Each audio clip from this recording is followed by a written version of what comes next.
Well, the good news is the Dodgers don't face Christian Walker again for a while. Bad news is they did face him the last couple nights. We'll talk about Christian Walker's ownership of the Dodgers, plus some trade deadline priorities that are becoming a bit more clear. And we'll look forward to the series against the Brewers. Let's get locked on Dodgers.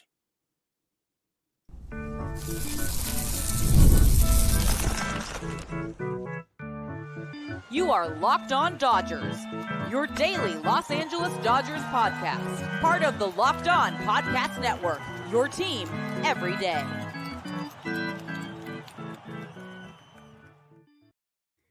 Hey, Dodger fans, this is Locked On Dodgers, part of the Locked On Podcast Network, your team every day.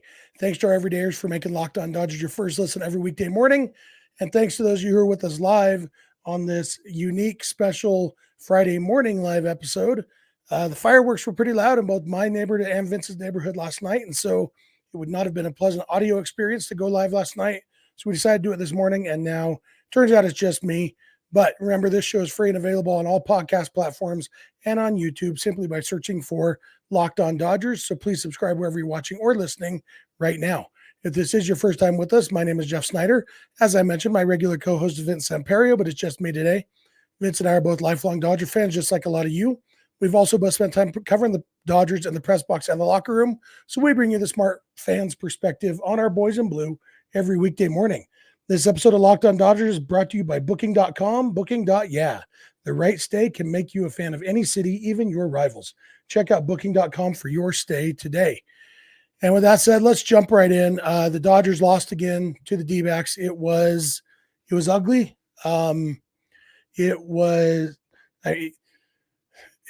For 8 innings, it was ugly in the way we expected, I guess. It was the Christian Walker show.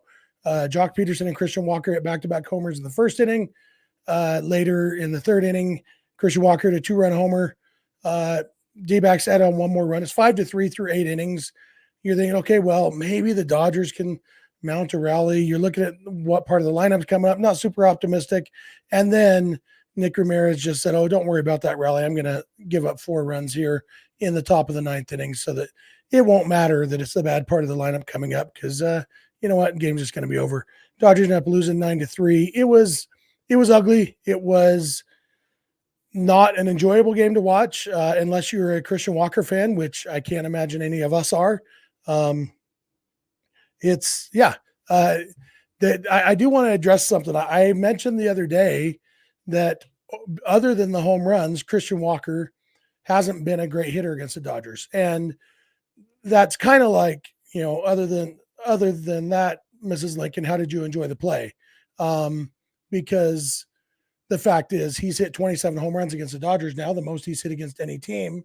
He has 24 against the Rockies, 27 against the Dodgers in 20 fewer plate appearances against the Dodgers. My intention in mentioning that he hasn't been a good hitter other than the home runs wasn't to diminish him and definitely wasn't to say, don't worry about Christian Walker. It was just, it's weird because if you take out the home runs, he's been like really, really bad against the Dodgers. All he does against the Dodgers is hit home runs. And now I told you, we bring you the smart fans perspective. I understand baseball. I understand the home run is the worst kind of hit you can give up. And so a guy who just hits home runs is much better than a guy who just hits singles. It's a reason that people who, I don't know if I should say this, I might start a new firestorm. People laugh when people refer to Tony Gwynn as the best hitter in baseball history. No, because he hit a lot of singles. Like Tony Gwynn was great and a legitimate Hall of Famer, but a guy who hits a lot of home runs is going to be better, meaning more valuable, than a guy who hits a lot of singles. And so Christian Walker against the Dodgers has been just a killer. But if you look at his stats, and this is, again, all that caveat, if you take out Christian Walker's home runs against the Dodgers, he's batting 176 with a 248 on base percentage, 212 slugging percentage. That's an OPS of 460. That's Chris Taylor territory. And obviously the home runs have happened and they count. So again, I'm not diminishing that. It's just weird to me that it's all he can do. You would think a guy who can hit the ball over the fence 27 times would also be able to hit a bunch of doubles and singles too. Like, hey, you're hitting the ball hard. Sometimes they go over the wall. Sometimes they find a gap. Sometimes they get through the infield. No, his just go over the wall. If he doesn't hit a home run, he's probably getting out against the Dodgers, which is really, really weird. Kenny mentions Cole Calhoun in the chat. Cole Calhoun had similar spots, and Cole Calhoun actually had some really bad years against the Dodgers too. Had some big memorable moments. But this week's series, Christian Walker against the Dodgers was different, even by his standards. Like I mentioned the other day, coming into the series, Christian Walker's career OPS against the Dodgers was under 800, even with all the home runs. It's now, what was it, 862 now. He's now, with the 5 more homers this weekend, plus a double and 2 singles, he is now in the category of actually has a good OPS against the Dodgers. Not like, against the Rockies, his OPS is over 1,000 because in addition to the 24 homers, he has 23 doubles and 55 singles. Like, he's just been awesome against the 325 batting average, 389 on base percentage, in addition to the homers. Against the Dodgers now, like that's what I'm saying. This series, even by Christian Walker against the Dodgers standards, it was an anomaly. He's never hit 5 homers in a series against the Dodgers before. Hopefully he never will again. It's so weird. And that's something that, like, I hate watching the Dodgers get dominated, but as a baseball fan, like, it was kind of, train wrecky, couldn't turn away. Like, how is he doing this? And the answer is it was a hot streak. And I don't know if the hot streak came because he was at Dodger Stadium. Yeah, he's got great numbers at Dodger Stadium. Maybe he really does see the ball better. When Mookie Betts was in the booth the other day, he said Kauffman Stadium in Kansas City, he really does see the ball better there. Feels like he's going to hit better. And that's, I think that's legitimate. I think there's some stadiums where guys just like to hit. For Freddie Freeman at Chase Field. But then also, like, if you look, I mean, Kike Hernandez had 3 homers in an LCS game back in 2017. Kike Hernandez wasn't a huge power hitter even back then. He's always had a lot of power. I remember in 2015 spring training when the Dodgers just gotten him, watching him close up in batting practice, hitting balls over the batter's eye in center field and there at Camelback Ranch. Like, he's got a ton of power. He's not a power hitter. Nick Castellanos had 2 straight multi-homer games in the playoffs. Nick Castellanos, good hitter, but not like, I think sometimes we see hot streaks and think, oh, this is who he is. And that's almost never true. Unless you're talking about peak steroid era Barry Bonds, like, most guys have hot streaks and cold streaks. And I mentioned the other day, Christian Walker before this series, last time he had 2 homers in a game against the Dodgers, he then batted 150 for the next 2 weeks. He was really bad for the next couple of weeks after that. I'm interested to see if now that he leaves Dodger Stadium, if it gets cold again, or if this was the kickoff of a hot stretch. But good news is the Dodgers don't have to play the Diamondbacks again until, when is it? I saw it on here. Not till the end of August and beginning of September, 4-game series. And that one's in Arizona where he has been bad against the Dodgers, even when you count the home runs. And that's why he's got an OPS of a zillion overall against the Dodgers, but only 862 or a zillion at Dodger Stadium, only 862 overall. So, we'll see what happens. But this is one of those things where you kind of just have to tip your hat to Steve G. asks, is this a Christian Walker podcast? No, this is a Christian Walker segment on a Dodgers podcast. You know what? Christian Walker is the news in Dodgers land right now. So that's what we're talking about. We'll see what happens. The big deal here is the Dodgers pitching. And some of that was because they were facing Christian Walker, but it started before that. The Dodgers starting pitching has been kind of lousy lately. And the bottom of the order has, they did drive in a couple runs yesterday, but it struggled. So we're going to come back in a minute. I'm going to talk, instead of talking about Christian Walker, I'm going to talk about the Dodgers and how some of their trade deadline needs are becoming a little bit more clear. We'll dig into that, dig into Chris Taylor's latest struggles, going back to struggling. and a lot more. So thanks for making Locked On Dodgers your first listen every weekday morning, and please keep it Locked On Dodgers. This episode of Locked On Dodgers is brought to you by Booking.com. Booking.yeah. With summer travel heating up, especially travel for baseball games, it's time to explore those U.S. cities you always secretly wanted to learn more about. Yes, we're talking about other teams' cities. With hotels, bed and breakfast, vacation rentals, resorts, and so much more on Booking.com, you might just find your perfect stay even in a rival team city. If a city has a big league team, it also has great places to stay. I've booked great hotels in nearly every MLB city in America, and Booking.com makes that so much easier. From hotels that overlook stadiums to family-friendly resorts, Booking.com has so many choices across the U.S. for your summer travel this MLB season. The right stay can make you a fan of any U.S. city, even your rivals. Book today on Booking.com on the site or in the Booking.com app. Booking.com, Booking.yeah. This episode is also brought to you by eBay Motors. Passion, drive, and patience. The formula for winning championships is also what keeps your ride or die alive. eBay Motors has everything you need to maintain your vehicle and level it up to peak performance. Superchargers, roof racks, exhaust kits, LED headlights, and more. Whether you're into speed, power, or style, eBay Motors has you covered. With over 122 million parts for your number one ride or die, you always find exactly what you're looking for. And with eBay Guaranteed Fit, your part is guaranteed to fit your ride every time or your money back. Because with eBay Motors, you're burning rubber, not cash. With all the parts you need at the prices you want, it's easy to make your car the MVP and bring home huge wins. Keep your ride or die alive at ebaymotors.com. Eligible items only. Exclusions apply. eBay Guaranteed Fit only available to U.S. customers. Hey, I'm back. I want to thank you for making Locked On Dodgers your first listen every weekday morning. I want to apologize. Those of you who listen on the podcast, we usually do have that in your podcast app by the time you're driving to work in the morning. Again, with the fireworks and everything in my neighborhood and Vince's neighborhood, it was just loud in both of our houses last night. Would not have been a pleasant listening experience. And by the time my neighbor calmed down, it was way too late to go live anyway. So we decided to just do a live one today. Hopefully you're at work, or maybe you have the day off, a long weekend for the holiday, whatever it is. We're glad you're here with me this morning.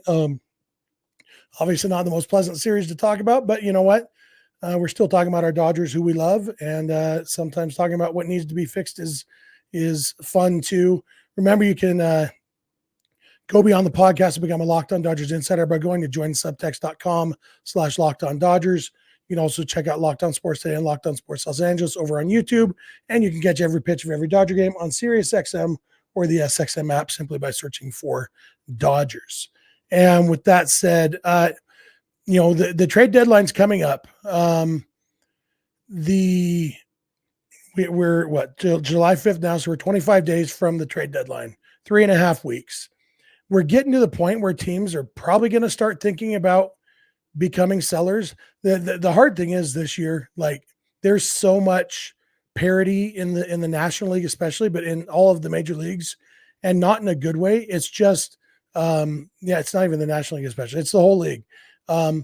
Most teams are within a few games of a playoff spot right now. But as we get closer to deadline, teams will get more realistic and say, yeah, I am only 3 games out of a playoff spot, but there's 6 teams in front of me for that spot. And so teams are going to have to make some hard decisions, and somebody is going to have to decide to be sellers. And when they do, the Dodgers are going to be buyers. My nightmare is that teams with the players the Dodgers need don't decide to become sellers, because the Dodgers have definite needs here. And, Vince and I were talking the other day about how I totally just lost my train of thought. What were we talking about? There's just the specific needs that the Dodgers have. It's basically they need to get at least one starting pitcher. We've seen that. We don't know what Yoshinobu Yamamoto is going to do. We don't know if he's going to be healthy. We know he's pain-free. That's what we heard the other day. And he isn't throwing yet. I think that's what Dave Roberts said, but will be, maybe soon. But we don't know if Yamamoto's coming back. And when he does come back, we don't know how effective he's going to be. We've seen with Bobby Miller and Walker Buehler that coming back from a long layoff can have a negative impact. So even if we look at this last time through the rotation as a fluke, the fact that every pitcher struggled this last time through, I absolutely believe that could be a fluke. I think it's July. You go through these stretches sometimes, and that's why I'm not as doom and gloom on the season overall as a lot of people are, because I think it's just as likely that the next time through the rotation, Dodger starters are back to being great, especially the guys who are great. Tyler Glasnow, Gavin Stone, those guys are really, really good. Landon Knack is better than he was yesterday. It wouldn't surprise me at all if those guys are back to normal next time through, maybe 2 times through.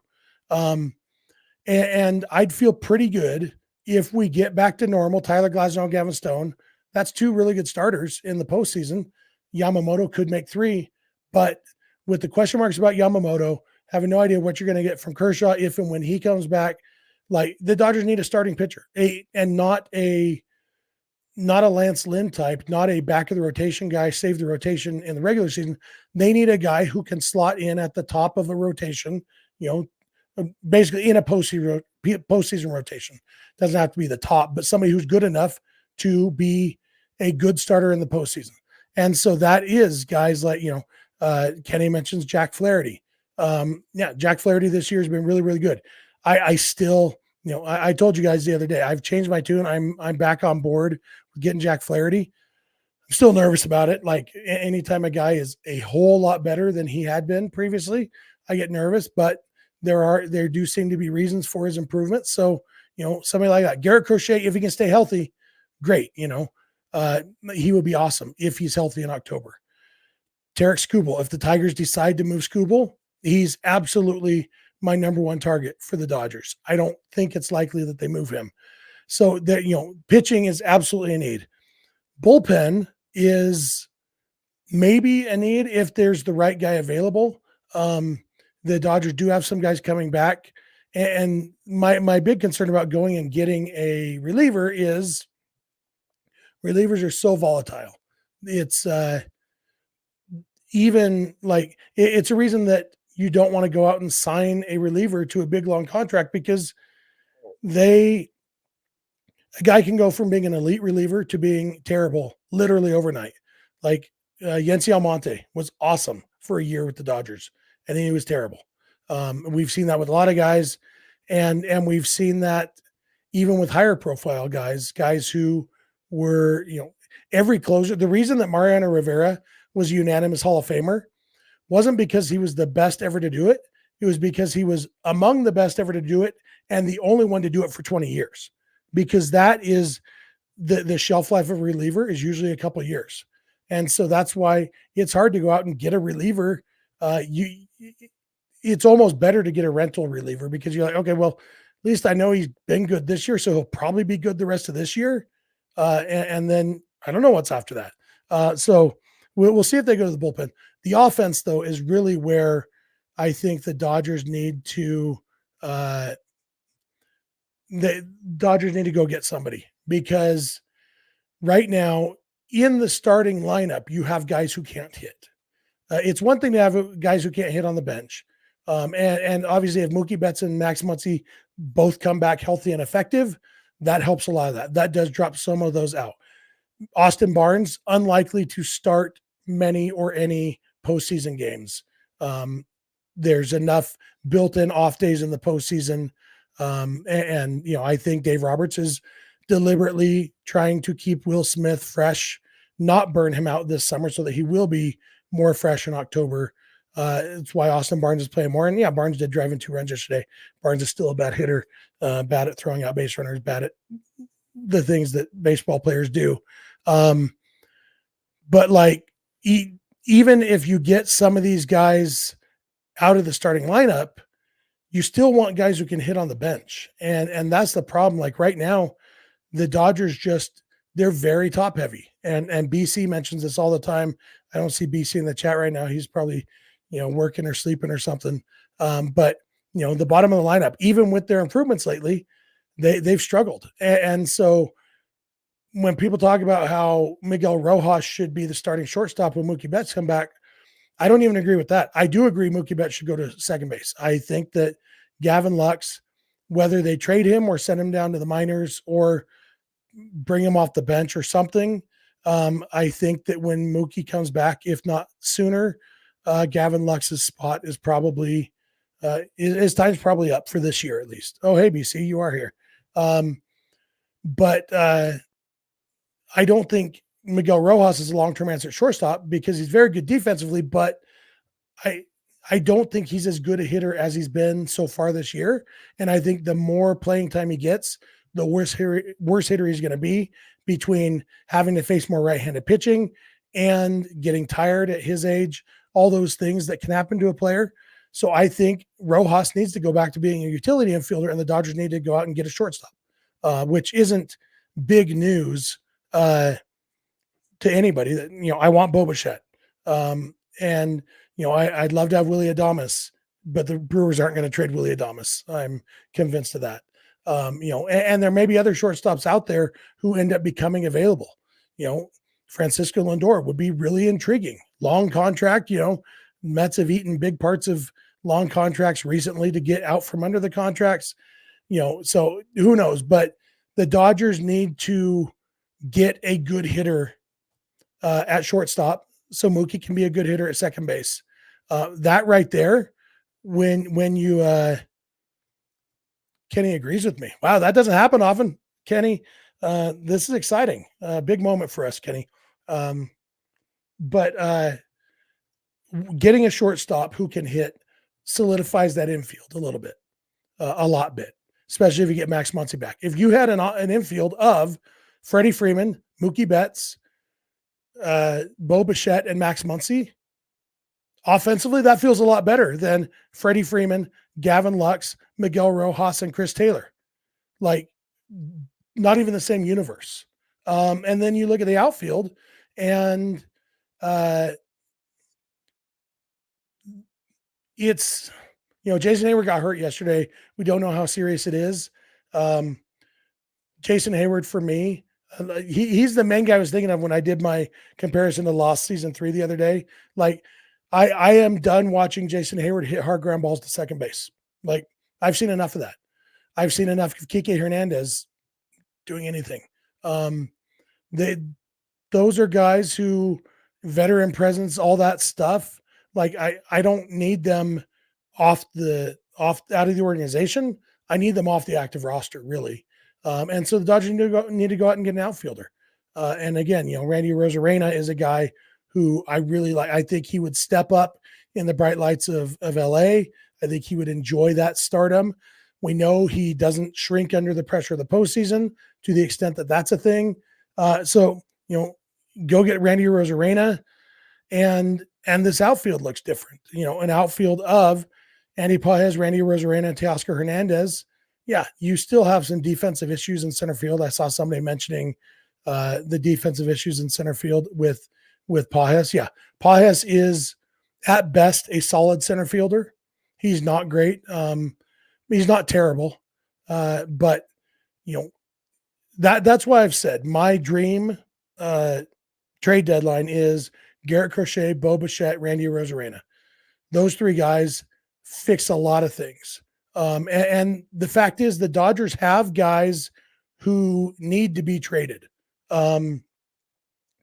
Whether it is Miguel Vargas, who obviously doesn't have a spot on this team. And I know a lot of people are mad about that. I get it. Miguel Vargas doesn't have a defensive position that matches up with the Dodgers defensive need. And, he's a first baseman or a DH, unfortunately, at least on a team that wants to win the World Series. And so he needs to be traded. James Outman maybe needs to be traded. Outman might be back in the big leagues soon. If Hayward's injury is serious enough to go on the IL, Outman's probably back, because Outman's the only position player on the 40-man roster in the minor leagues. So, Outman's probably back soon. See if that's showcasing for a trade, or maybe he can pick things up. Maybe James Outman refines. I don't know. But I'm going to come back in a minute. There's more to talk about with some of these guys who are struggling. We're going to look at a little bit to the Brewers series. Just need to read a couple ads real quick. So thanks again for being with me live. Thanks for making Locked On Dodgers your first listen, and please keep it locked on Dodgers. This episode is brought to you by Tax Network USA. Here on Locked On Dodgers, we pride ourselves on getting you the latest news for your team, whether it's the offseason, the draft, spring training, or the playoffs. It's year-round. You know what else is year-round? Collection season. Just because tax season is over, it doesn't mean the IRS will stop coming after you for unfiled taxes. The IRS can garnish your wages, levy your bank accounts, even seize your property. Don't let the IRS target you. Let the licensed professionals and tax experts at Tax Network USA go to bat for you. Here at Locked On Dodgers, I am an independent contractor, so my taxes are a little bit more complicated than some people's who just get W-2s or whatever. So I need people who really know their stuff when I'm filing my taxes. And with over 14 years of experience and an A-plus rating by the Better Business Bureau, Tax Network USA has saved their clients over $1 billion in tax debt. Whether you owe taxes, have complicated matters that require tax planning, or finally hit that parlay this season and need help correctly filing, call 1-800-549-1000 or visit tnusa.com/lockedon. And be sure to mention Locked On Dodgers at checkout, and you will receive a $250 discount off the services at Tax Network USA. This episode is also brought to you by Ibotta. Sandals, sunscreen, and snacks for the kids. What do these have in common? You're probably buying a ton again this summer. But don't stress about the cost. Use Ibotta and get cash back on all your purchases when you stock up on all your summer essentials. Ibotta is a free app that gives you the most cash back every time you shop on hundreds of items, from groceries to beauty supplies to toys. You're going to be buying this stuff anyway. You might as well make sure you're beating inflation by getting cash back on it. The average Ibotta user earns $256 per year. That could cover the cost of a shopping trip, a plane ticket, a Dodger game, or the fancy dinner you've been craving. Join the over 50 million users and earn cash back every time you shop from over 2,700 brands and retailers, including all your favorite grocery stores, Lowe's, Macy's, Sephora, Best Buy, and even more. Right now, Ibotta is offering our listeners $5 just for trying Ibotta by using the code LOCKEDONMLB when you register. Just go to the App Store or Google Play and download the free Ibotta app and start earning cash back and use code LOCKEDONMLB. That's IBOTTA in the Google Play or App Store and use code LOCKEDONMLB. And back, thank you again for making Locked On Dodgers your first listen every weekday morning. Thanks for being an everydayer if you are. If you're not an everydayer, it's easy to become one. Just watch or listen every weekday morning. Make that easier on yourself by subscribing wherever you're watching or listening right now. You can also go beyond the podcast to become a Locked On Dodgers insider by going to joinsubtext.com/Locked On Dodgers. Check out Locked On Sports Today and Locked On Sports Los Angeles on YouTube, and catch every pitch of every Dodger game on SiriusXM or the SXM app by searching for Dodgers. I did want to talk about Chris Taylor a little bit. Chris Taylor was bouncing back. Dave Roberts said he's going to get a little bit more playing time at third base. In this series, Chris Taylor went 1 for 9. He did have 3 walks, but he also had 4 strikeouts in 12 plate appearances, which is a 33% strikeout percentage, which is, to be fair, a huge improvement over what he had been earlier this season. But one of the big things in the last, part of his uptick was that in the 10 games leading up to this Diamondbacks series, he only had 2 strikeouts in 25 plate appearances. Obviously, that wasn't sustainable, but back to 4 and 12 plate appearances, it's just too much, especially when he's still not hitting for power, only getting 1 hit. Like Chris Taylor, unfortunately, I love Chris Taylor, nothing against the guy personally. And in fact, of all the guys I've talked about here, he's the one that it makes me most sad to say, because I think he genuinely loves being a Dodger. I think he genuinely appreciates the chance the Dodgers gave him and the experience he's had as a Dodger. I think he needs to not be on the roster anymore. He's just not, if he's the 26th guy. If they can address all the other things, he has enough positional flexibility. Like we saw it the other day, he went from third base to left field to second base in 1 game. There is value in that. He's also fast. Like in the postseason, where you don't need as many pitchers on the roster necessarily, and so sometimes you can have an extra position player. Maybe you can carry a guy for defense and stealing bases, or at least pinch running.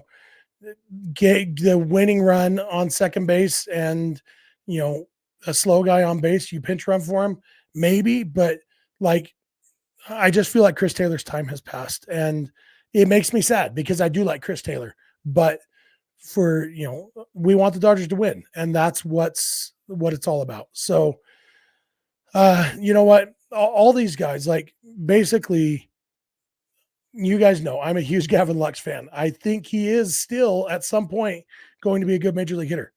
I don't think it's going to be this year. Luckily, he does have options. The Dodgers could send him down to the minors, or they could trade him. I don't know which I'd prefer. His trade value is pretty low. Maybe at least send him down to the minors. We know he can hit in AAA. Maybe he finds it again. If nothing else, showcases for a trade. But when the Dodgers do make a trade, I think Gavin Lux is a roster casualty. I think Kike Hernandez, Jason Hayward, Chris Taylor, those guys aren't contributing to this roster. And obviously, if I had my druthers, which is a thing old people say, Austin Barnes, like, there's nothing Austin Barnes brings to this team that he couldn't bring just as well from the 60-day IL, where he's not taking up a roster spot. So knee injury, something, I'm not wishing an injury on Austin Barnes, just to be clear. I'm hoping they can find a creative way to put him on the injured list, and call up Hunter Fiducia. And it's a backup catcher, not a huge role. That's why he's not top priority, because, like I said, in the postseason, Will Smith is going to play pretty much every day, and that's the way it should be. But I sure would enjoy seeing somebody who has a chance to throw out a base runner and a chance to hit the ball hard. He did get a 65-mile-an-hour bloop single, but yeah.